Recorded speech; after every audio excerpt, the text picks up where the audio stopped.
네, 안녕하세요, 시청자 여러분. 저는 프레지던트 TV의 이나입니다. 제 옆에는요. 네, 장자왕입니다. 네, 우리 너무 오랜만에 그렇죠. 투샷으로 돌아왔어요. 시청자 여러분 많이 보고 싶으셨죠, 이 투샷? 오늘은 또 이제 책 얘기 한번 해보려고 하는데요. 오늘의 책은 90년대생이 온다입니다. 예. 한번 보여주시죠. 정확하게는 90년생이 온다인데. 아, 90년생이 온다. 배가 없더라고요. 저도 이제 된 줄 알았는데. 그러게요, 저도요.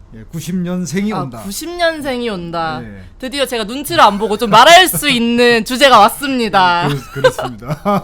네, 혹시 이게 이제 대통령과 책이라서 대통령 후보가 그러니까 낸 책 위주로 꼭 봐야 될 책 위주로 이제 했는데, 오늘은 이 책을 낸 이유는 이제 국민의힘 86년생.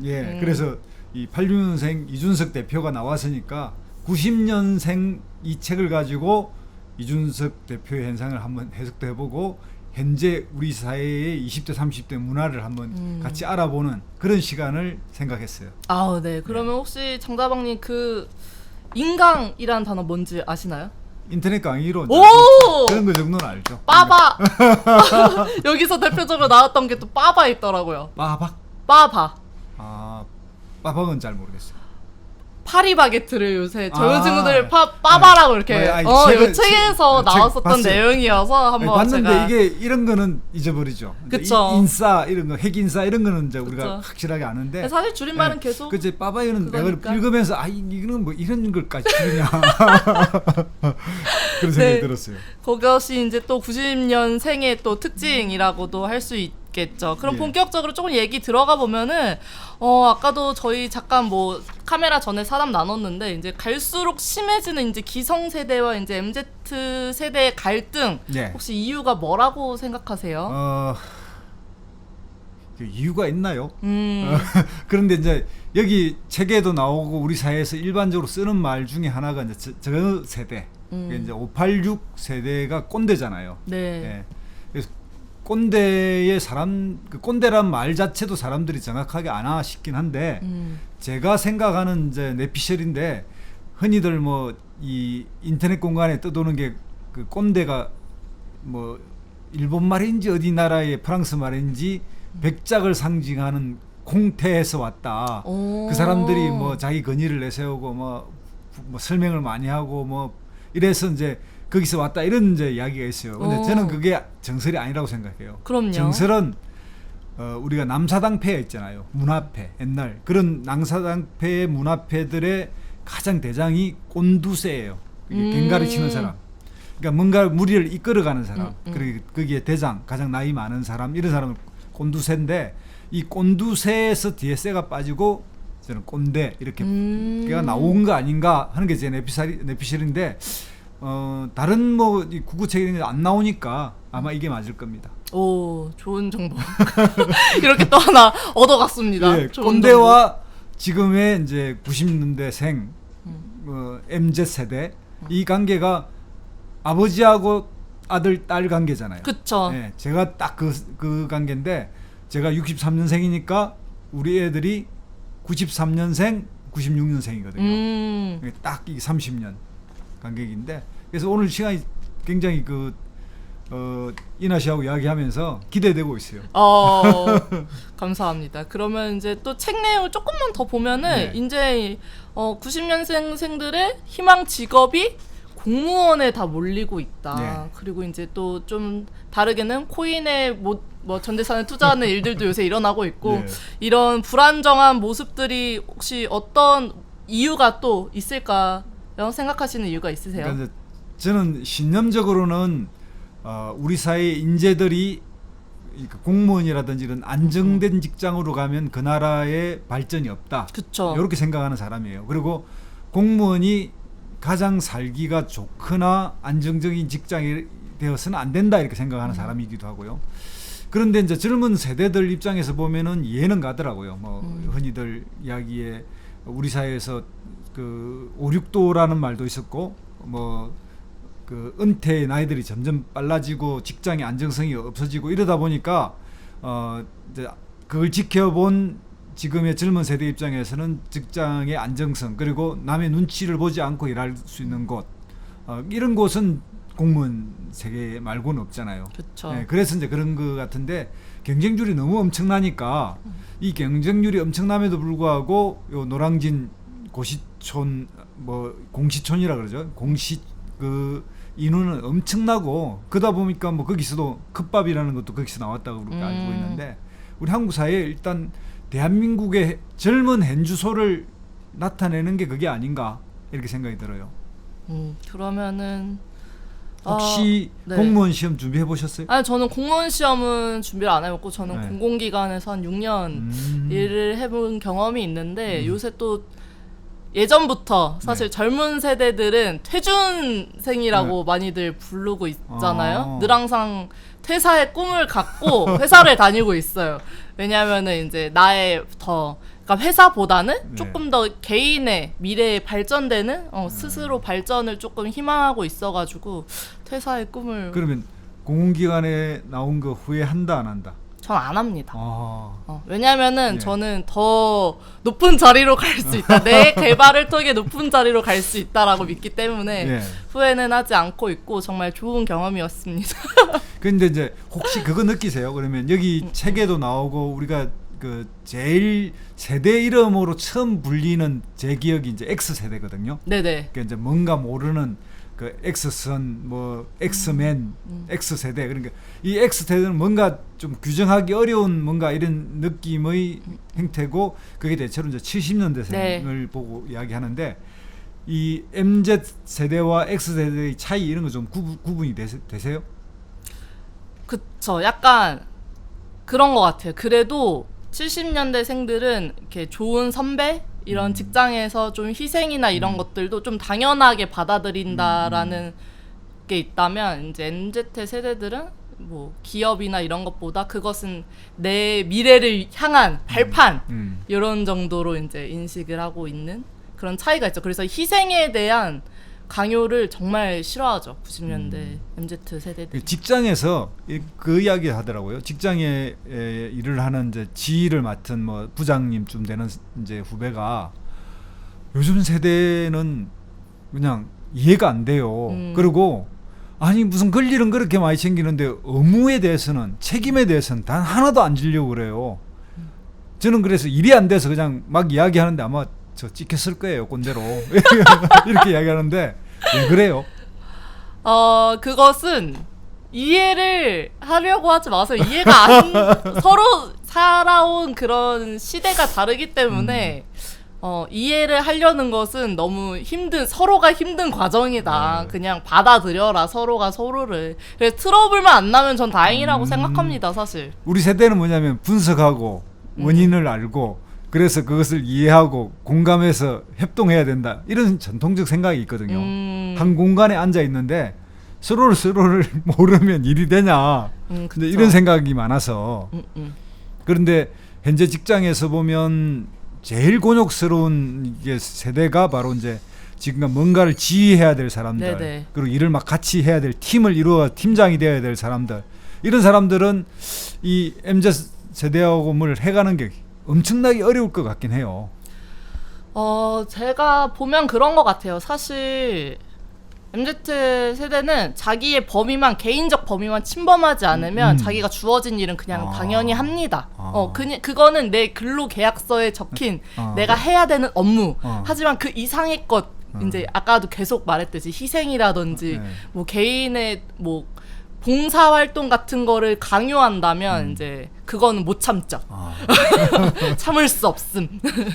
그러면 이제 이런 MZ 세대가 바라보는 국민의힘 이준석 대표 현상, 네. 이 과정을 어떻게 보세요? 저는 개인적으로는 사실 이준석 당대표를 그렇게 뭐 호감 있는 사람으로 보진 않았어요. 근데 계속 보다 보니 제가 유튜브를 정말 많이 봤거든요. 이준석 당대표를 보다 보니 어느새 완전 옛날 무슨 학교 가겠습니다 이런 프로그램까지 내려가 본 거예요. 네. 그러더니 댓글들을 보니까 당대표 후보 수락 연설 보다가 여기까지 왔음 이런 젊은이들이 정말 많더라고요. 그래서 저도입니다 하고 막 댓글 달고 이랬는데 그가 이제 세대를 대표하느냐 이런 질문들이 굉장히 많은 것 같아요. 근데 저는 뭐 감히 말씀드리면 어제는 아니었을지언정 지금부터는 있다라고 말을 하고 싶어요. 왜냐면은 그가 이제 뭐 개인의 생각을 강력하게 말하는 것은 뭐 개인의 생각이니까 아닐 수 있어요. 모든 청년들의 생각이 다 공감을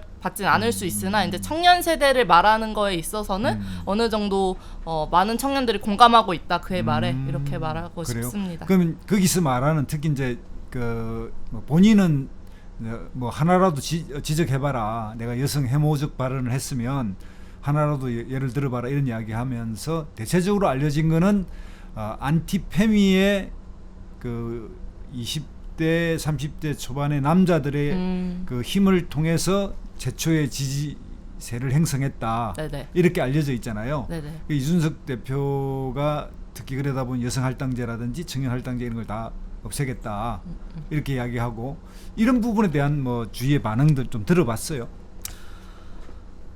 사실 그런 깊숙한 내용들을 얘기는 하지 않았고 주변에서도 사실 조금 불편한 시선들은 있긴 있어요. 왜냐면은 능력주의라는 거가 다들 공감하기는 하지만 그게 모든 것에서 발휘할 수는 없는 거기 때문에 사실 부정적인 면, 긍정적인 면이 동시에 다 보이고 있어서 조금 더 지켜봐야 될 것 같습니다. 저는 이제 이준석 대표의 발언 중에서 나름 공감이 가는 게 예를 들면 강남역 살인 사건을 왜 해모 범죄라고 그러느냐. 그냥 그거는 살인 사건일 뿐이다. 거기에 여성 해모를 붙여서 그렇게 여성 해모라고 하는 한 현상으로 몰아갈 이유가 없다. 이런 이야기인데 그 한국의 페미니즘이든 이쪽 세대 운동가들은 그렇게 생각 안 하거든요. 이건 여성 해모 범죄의 전형이다 이렇게 생각하는데 강남역 그 여성 살해 사건 그에 대해서는 어떤 생각을 가지고 계세요? 글쎄요. 저는 근데 사실 강남역 사건 단편적으로만 본다면 그분이 남성이었어도 그렇게 죽였을까라는 물음표는 있긴 해요. 그래가지고 어쨌든 뭐 여성 혐오까지는 아니더라도 이제 좀 여성을 약자로 보는 그런 사건이 아니었나라고 보여지고 그러면 이제 장자방님은 이 구태 정치 끊어내자 하는 이제 되게 혁신적인 행보를 보이고 있는 이준석 당대표에 대해서 어떻게 생각하세요? 저는 새로운 바람이 뭐 밀려온다고 생각하고요. 그러니까 저 개인적으로 보면 제 또래의 소위 586 세대에 대해서 끊임없이 혁신하고 새로운 그 가치와 비전을 가지지 않으면 정치적 책임을 감당할 수 없다라고 이야기해온 사람에 가까워요. 그런데 이 현상을 보면서 그러더라고. 스스로 변하지 않으면 퇴출되는구나 라는 생각이 드는데 거기까지 갈지 이제 왜냐하면 세대적 구성이나 나이적 구성이 있으니까요. 그러나 한국 사회에서 586이 가지고 있던 세대의 가치관의 문제가 있어요. 그 가치관의 문제가 적어도 30년 전 그 세대 효과라고 그 30년 자기 인생에 가장 강렬했던 경험을 지금도 가지고 있거든요. 그게 80년 강주와 87년 6월 민주항쟁이에요. 이때 가졌던 가치의 세계나 시각이 자기 생각 속에 은연중에 남아있기 때문에 어떤 사회 현상을 분석하고 대책을 내놓는 게 거기에서 나와요. 근데 그걸 좀 벗어나야 되는데 그건 한국이 중진국이 있을 때 이야기거든요. 이제 선진국으로 간 대한민국을 이끌어 가려면 그때의 생각의 절반 이상을 버려야 하는데 그걸 버리지 못하고 있다라고 내가 막 쓴소리를 많이 했던 사람이라 결국은 뭐 흔히 하는 이야기로 장강의 뒷물결이 앞물결을 밀고 간다고 그런 식 강제적 이제 대출 흐름이 생기는 거 아니냐.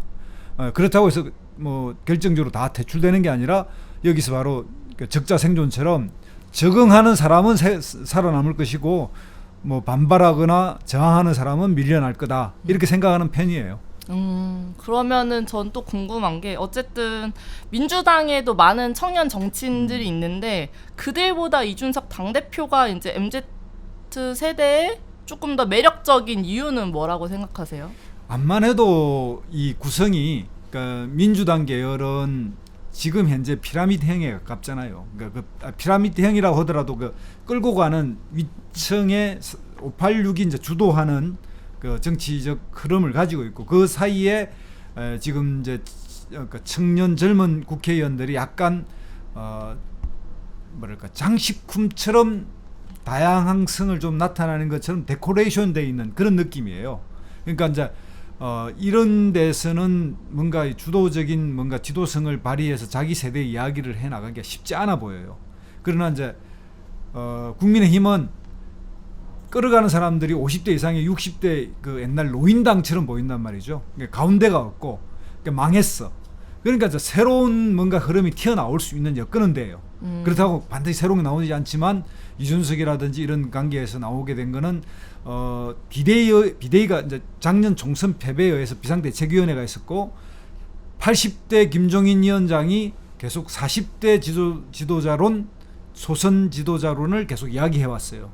거기에 다시 딱 전당대회가 되면서 초선 국회의원 일부가 뛰어들니까 이 현상이 생겼는데 이게 이제 한계가 보였던 거예요.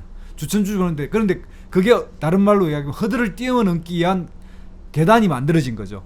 지금까지 눈에 보이지 않은 저 뒤에서 힘차게 달려오고 있던 사람이 딱 계단이 낮으니까 탕탕탕 밟고 뛰어넘은 거죠. 그게 뭐냐? 이준석인데 그게 방송의 힘이에요. 일주일에 18번 방송에 나갔다 그러거든요. 그러니까 사람들은 그건 잘 모르지만 그 방송에서 이야기된 이미지와 이런 메시지 이런 게 끊임없이 누구가 계속 전달할 수 있는 이 힘이라는 게 이렇게 반영됐다. 그래서 단순히 이제 방송의 힘이다 이렇게 이야기해버리면 야 누구는 그렇게 나갔는데 못나 이러지만 이제 그게 이제 탁 그 뭐랄까요 이제 시너지가 난 거죠. 그럼 앞으로도 이제 우리 MZ 세대가 이준석 당대표를 좀 지지하고 응원할 것으로 좀 보세요? 지금 현재는 거기에 두 가지 흐름이 이제 갈래가 있죠. 그 안에 남성과 여성이 있는 것 같아요. 근데 이준석 뭐 대표 쪽은 이대남이라고 불렀던 이런 그 한국 사회에서 페미니즘을 계속 확장하는 거에 뭔가 거부감을 가지고 있었던 그리고 또 그 세대가 강렬하게 뭐 백래시 같은 걸 하잖아요. 이번에 저 GS 이런 이야기 뭐 한남충 뭐 이런 이야기에 나오는 이런 것들에 대해서 강렬하게 이게 이제 저항하고 이렇게 반발하고 있는데 이들은 이제 이준석한테 확실한 그 핵심적 지지 세력이 되어 있는 건 틀림없는 것 같은데 과연 여성들도 그러느냐? 이제 여성 일부가 흐름이 있으니까 따라가긴 하지만 이게 이제 논쟁이 되면 여성들이 동의하지 않을 수도 있어요. 그러니까 이제 여기에 다른 현상 중에 하나가 뭐냐면 이번에 한겨레 신문에서 하는 이런 유튜브가 있거든요. 한겨레 TV라고 거기에 진중군, 김성회, 그 다음에 민주당의 박승민 이렇게 나오는데 거기에 이준석을 나오게 했더니 한겨레 내에 여성 기자들이 반대를 해가지고 결국은 출연을 못 나오게 했어요. 그런 일이 또 있었구나. 그 현상은 어떻게 생각하세요? 그래서 결국은 논쟁이 됐어요. 그래도 발언의 기회를 줘야지 왜 그걸로 막냐? 아니다. 저 사람은 여성 혐오 발언이 분명하기 때문에 마이크를 주면 안 된다. 어디에요? 어떤 생각이 들어요?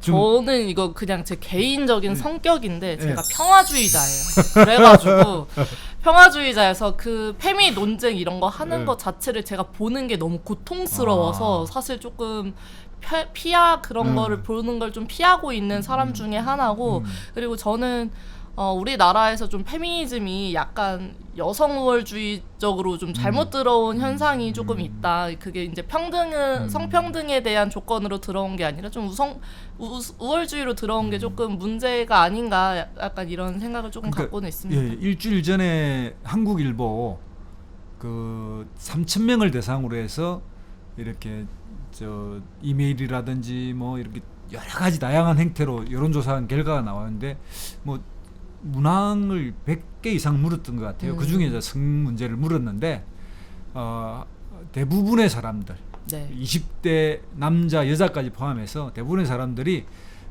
페미니즘을 여성 우월주의로 이해하고 있고, 그러니까요. 그래서 문제가 있다가 다수더라고요. 그러니까 이제 한국 사회에서 페미니즘이 갖는 이런 부정적, 어쨌든 어떻게 알려지든 그런 측면 때문에 약간 그런 반발은 있는 것 같고요. 그런 거에 힘입어서 이준석의 발언이나 이런 것들이 좀 더 지나치면 트럼프 같이 발언된다 이런 이야기까지 나오게 된 거죠. 예. 그러면 이제 민주당이 이제 MZ 세대들이 민주당을 등을 많이 돌렸어요. 이번에 또 4.7 재보궐로 좀 그런 게 드러났는데, 그러면 이제 민주당에서 MZ 세대를 위해서 어떻게 혁신을 해야 될까요?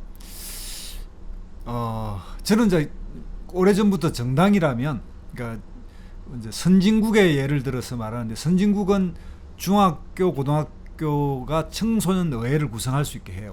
그래서 청소년 의회를 구성해서 거기에 결의되거나 의결되면 기존의 그 의회가 반드시 그 결의안에 대해서 답을 주게 돼 있어요. 그러니까 이제 뭔가를 결의하면 이제 그런 식으로 해서 청년 시절부터 지도자 수업을 받아요. 네네. 그리고 그렇게 해서 당에도 가입하고 지도자 수업도 받고 이렇게 해서 당내에 그렇게 거오고, 이제 우리가 이제 막 지금 이제 각 당이 그 도입했는데 청년당이 있어요.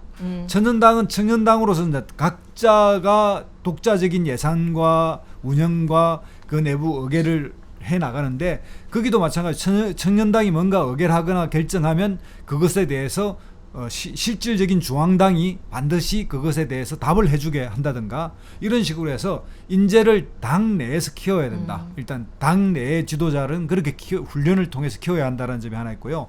그 다음에 이제 제도적으로는 우리 사회에서 가장 핵심이 뭐냐면 일자리 이런 거잖아요. 지금 일자리에서의 뭐 실업의 문제, 그리고 제대로 그 사회적 진출에서의 뭐 그 선배 세대가 제대로 못 하고 있는 점. 그러니까 예를 들면 이제 저는 그 해법 중에 3가지 정도 해법 중에 하나가, 노동계들은 반발하고 있지만 임금 피크제를 받아들여야 된다. 그러니까 50대에서 임금 피크를 시작해서 60대에 정년퇴직할 때까지 이제 올라가서 그다음 내려가잖아요. 이것이 세대 간의 갈등을 줄일 수 있는 요소다. 그래서 이런 젊은 세대의 취업이나 이런 것들을 좀 더 하는데 그 비용이 쓰일 수 있다, 이렇게 보는 세대 편이에요. 그리고 이제 계속 지금 뭐냐면 정년 연장을 시도하려고 하는데, 이 정년 연장은 힘 있는 대기업, 지금 이제 보면 현대자동차 노조 같은 데가 지금 64세까지 늘어달라. 그러니까 지금 베이비 부모 세대가 계속 안 나가고 자기들은 계속 유지하겠다는데, 이것도 나는 바람직하지 않다. 그러니까 정년 연장이라고 하는 부분은 장기적으로 생각하더라도 그 지금 받는 임금을 그대로 다 받으면서, 그러니까 신입생보다 2배 내지 3배를 받으면서 정년은 연장되면 그러니까 기업의 평균 재직 나이가 지금 그 한 20-30년 전에는 30대인 현대자동차 지금은 50대 이상으로 올라가 있거든요. 그런 것이 그대로 우리 사회에서는 어떤 의미에서는 MZ 세대에 대해서 기존 386 세대들이 배려를 하고 있지 않은 거다, 이렇게 생각을 하고 있어요. 그 다음에 이제 그 제가 이제 다시 또 90년생한테 묻고 싶다면, 지금 약간 정당이나 네. 이런 데서 청년들에게 뭔가 해주는 문제라든지 이런 데서 흔히들 그런 생각이 들어요.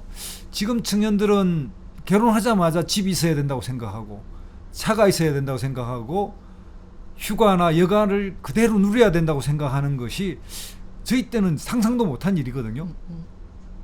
그게 과연 합리적인가요? 집을 살 수 있어야 되나요? 청년 시절에? 뭐 산다는 것까지는 어렵다고 저희도 보고 있고요. 네. 사실 그게 가장 기본이라고 생각해요. 이 삶에 내가 여가를 즐기고 집에서 편하게 잠을 잘 수 있고 먹고 싶은 거를 사 먹을 수 있는 정도의 경제적인 게 돼야 나도 나와 함께 하는 사람들도 행복할 수 있다라는 그런 생각을 가지고 있습니다. 그러니까 집이 그런 조건이라면 집을 이제 뭐 저희 때는 뭐 지하방 뭐 이런 골방, 옥탑방 이런 걸 거쳤는데 이제 그런 걸 통해서 한 10년 정도의 월급을 다 안 쓰고 모으면 집을 살 수 있던 시절이 있어요. 지금 그것도 좀 어려워졌다 그러는데 그게 아마 더 올라갔을 거예요. 근데 결혼할 때는 집 사서 결혼하는 사람들은 10%도 안 됐던 것 같거든요. 근데 요즘 젊은 세대는 당연히 집이 있어야 된다. 그러니까 집이 전세도 쉽지 않았고 전세 쉽지 않죠. 거의 다 월세였고 그랬는데 그런 점에서는 좀 너무 그 물질적 풍요나 이런 걸 너무 당연시 여기는데 그게 현실적으로는 가능하지 않은데 그것에 따르는 불만을 사회적 불만으로 이야기하는 거 아닌가 이런 생각도 들어요. 저는 꼰대 생각이지만 그렇게 생각할 수 있을 것 같아요. 이게 방금 말씀하신 게 전형적인 라떼 소울스 라떼는 말이야 하신 것 같은데 90년대생들은 태어나서부터 눈 떠보니 내가 사는 곳은 아파트였어요. 네. 아파트였고 좋은 음식을 먹고 스마트폰을 보면서 그렇게 어린 시절을 보내고 살아왔던 거죠. 근데 우리 때는 그렇게 힘든 뭐 원룸 반지하에서 살고 다 결혼 생활했어가 그게 디폴트가 아닌 거예요. 네. 내 기본값은 이미 그래도 어느 정도 삶의 질이 어느 정도 수준에 있는 집에서 사는 게 지금 시대의 사람들의 디폴트인 거죠. 네. 그걸 이제 돌직구를 하나 해볼게요. 그러면 이준석 당대표가 있는 당이 집권하거나 네. 그러면 그게 보장되나요? 근데 그건 것 같아요. 지금 90년대생들이 당에 대한 믿음이 있는 게 아니에요. 이준석, 뭐, 국민의힘, 더불어민주당, 뭐, 정의당, 뭐, 어떤 당에 대한 젊은 세대들의 뭐, 지지나 믿음이 있는 사람들은 좀 일부고, 청년들은 그렇게 생각할 것 같아요. 누가 하던, 누가 잡던, 우리 얘기를 선거 때 반짝이 아니라 계속 지속해서 들어줘야 되는 게 아닌가라는 생각을 가지고 있고 아까 조금 하고 싶었었던 말이 있었는데 지금 생각이 안 나네요. 여기 보면 특징이 간단하거나 이게 이제 말 줄임말 이런 거 쓰는 것. 그다음에 두 번째가 재미있거나.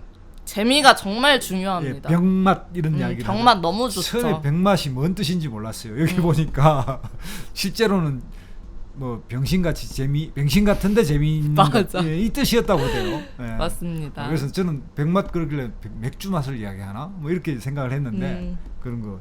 세 번째 이제 정직한 솔직한 그냥 자기의 본능적 이야기를 하는 것 이런 눈치 게 보지 않고 할 수 있는 세 가지 특징이다 이렇게 이야기를 하는데 이제 그런 측면에서 우리 사회에서 새로운 세대임은 틀림없는 것 같은데 이 새로운 세대의 출현에 의해서 정치권의 변화가 오는 것은 반가운 현상으로 저는 느껴지는데 과연 이게 이제 진짜 세대 효과, 세대적 범위까지 확산돼 갈 것인가 이런 건 제가 이준석 당대표 현상을 보면서 거기에 이제 정말 20, 30대가 다 뭉치면 뭐 그럴 수는 있겠다 이런 생각은 좀 들어요. 네, 저 이제 끝으로 아까 제가 시작할 때 이준석 대표님 86년생이라고 했는데 85년생 36살 이제 36인데 자꾸 6만 생각나서 86이라고 했는데 85년생 36살이시고요. 그럼 끝으로 뭐 하고 싶은 말씀 있으신가요?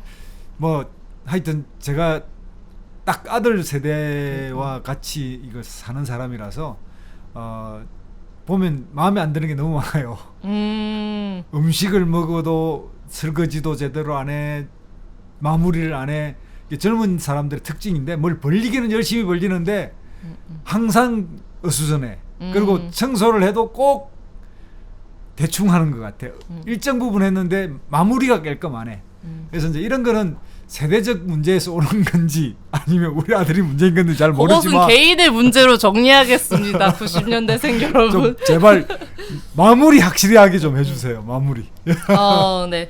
그리고 저는 아까 까먹었다고 하는 말이 잠깐 지금 생각이 나서 마지막으로 좀 말씀드리면 90년대생들이 지금 제가 9일 베스킨라빈 31인데 이제 슬슬 이제 90년대생들도 중앙관리자로 이제 슬슬 올라가고 있는 추세예요. 30대 초반까지. 그렇죠. 지금 90년생이 32살 이제 30대 초반까지 올라와서 중앙관리자도 어느 정도 맞는 분들이 생겼는데 중간관리자로서 90년대생들의 생각은 그거예요. 내 아래 후배들이 나보다 훨씬 똑똑한 친구들이야. 이 친구들이 괜히 내 조언 때문에 창의력이나 하고 싶은 거를 못하는 게 아닐까라는 그런 세대의 중간관리자들이 오고 있습니다. 그런 거를 조금 생각해 주셨으면 좋겠고 이제 세대가 변하는 것뿐만 아니라 이제 정말 시대가 변했다라는 거를 생각해 주셨으면 좋겠어요. 맞아요. 네.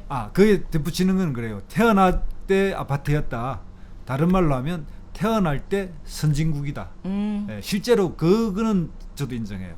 그러니까 90년대 들어서면서 대한민국이 이제 그 어린 시절은 아니지만 2000년 들어오면서 대한민국은 선진국이 됐어요.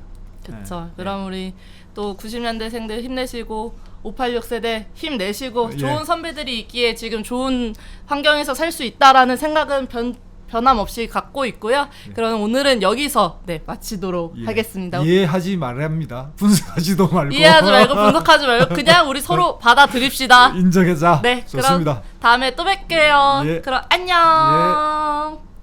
구독 좋아요.